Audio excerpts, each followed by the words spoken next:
Oke, sebelumnya, Assalamualaikum warahmatullahi wabarakatuh.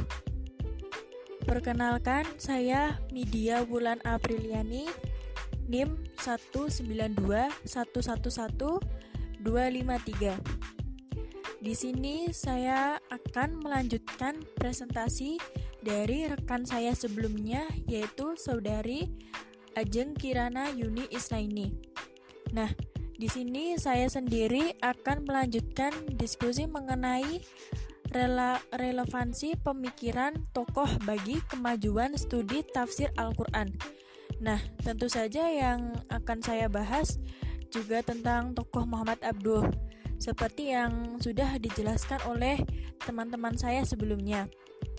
Nah, diskusi mengenai relevansi pemikiran Muhammad Abduh bagi kemajuan studi tafsir Al-Quran. Nah, yang ingin saya bahas pertama kali yaitu mengenai bagaimana sih pemikiran Muhammad Abduh mengenai penafsiran Al-Quran. Nah, Muhammad Abduh sendiri, bagi beliau Al-Quran merupakan petunjuk bagi seluruh manusia. Dan Al-Quran juga merupakan rahmat bagi seluruh alam.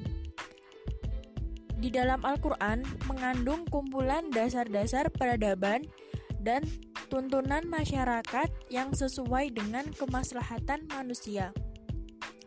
Dan dari situlah kemudian muncul disiplin ilmu tafsir Al-Quran. Nah, kemunculan disiplin ilmu tafsir Al-Quran sendiri yang awalnya ditandai dengan munculnya para ulama. Munculnya para ulama itu seperti contohnya Ibnu Majah, Ibnu Jarir, dan lain-lain. Dan pada masa itu, ilmu tafsir mengalami perkembangan. Dan mengalami perkembangan itu perkembangan yang cukup pesat, baik dari segi metodologinya dan perkembangan baik dari segi coraknya. Al-Quran sendiri dalam tradisi pemikiran Islam telah melahirkan sederetan teks tuntunan yang demikian luas dan mengagumkan. Dan dari itu selanjutnya teks tuntunan yang deretan demikian luas dan mengagumkan disebut atau dikenal sebagai literatur tafsir. Penafsiran Al-Quran pada periode Nabi, Sahabat, dan Tabi'in dinamakan sebagai penafsiran era formatif. Pada masa periode Nabi, Sahabat, dan Tabi'in dinamakan penafsiran era formatif karena pada pemikiran itu berbasis pada nalar mistis. Nah, mungkin kalian bingung yang dimaksud dengan nalar mistis itu yang gimana? Nah, di sini akan saya jelaskan yang dimaksud dengan nalar mistis di sini yaitu nalar yang dimaksud adalah sebuah model atau cara berpikir yang kurang memaksimalkan menggunakan rasio dan kurang memaksimalkan penggunaan akal di dalam menafsirkan Al-Quran. Di mana di situ budaya kritisme belum begitu mengemuka. Kemudian ilmu tafsir Al-Quran sendiri mengalami perkembangan. Dan hal ini mengingat bahwa teks Al-Quran sifatnya terbatas, sedangkan satu sisi permasalahan semakin kompleks dan tidak terbatas. Dan selanjutnya yaitu di sisi lain oleh Muhammad Abduh tampil dengan karya tulisnya.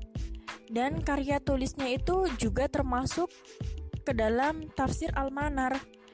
Dan di dalam tafsir Al-Manar merupakan salah satu kitab tafsir yang terpopuler di kalangan peminat studi Al-Quran. Jalan pemikiran Muhammad Abduh ini telah menghasilkan dua landasan pokok. Dua landasan pokok ini yang mengangkat yang pertama yaitu tentang pemahaman dan yang kedua landasan pokok yang mengangkat tentang penafsiran terhadap ayat-ayat Al-Quran. Di dalam penafsiran ayat-ayat Al-Quran yaitu terdapat peranan akal dan peranan kondisi sosial. Dan untuk itu, untuk menyesuaikan dasar-dasar itu dengan situasi modern, perlu diadakan interpretasi yang baru.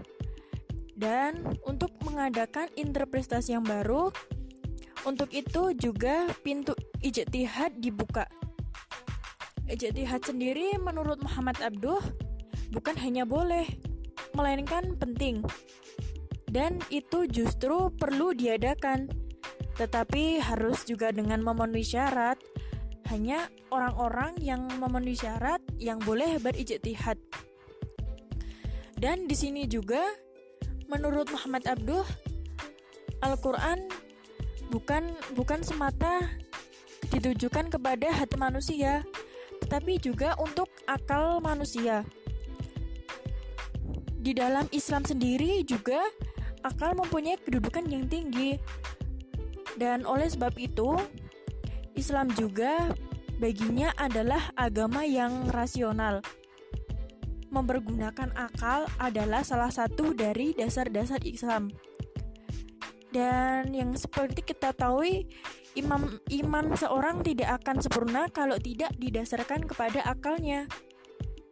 Dan Muhammad Abduh juga berpendapat bahwa metode Al-Quran dalam memaparkan ajaran-ajaran agama itu berbeda dengan metode yang ditempuh oleh kitab-kitab suci sebelumnya.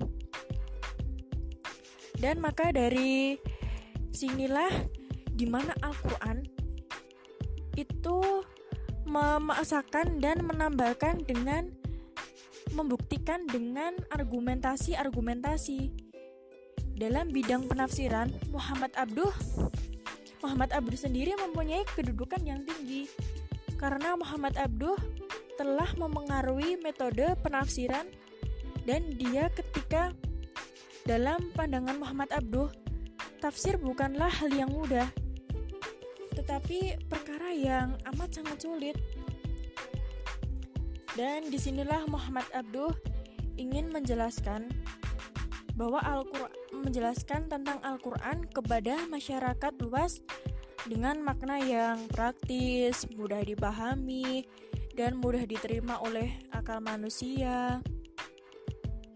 Dan di sini juga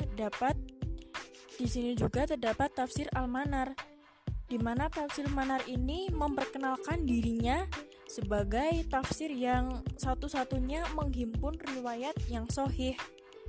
Dan tafsir Al-Manar ini mendapat pandangan akal yang tegas yang di dalamnya menjelaskan hikmah, syariah, serta sunatullah terdapat pada manusia dan juga menjalankan fungsi dalam Al-Quran.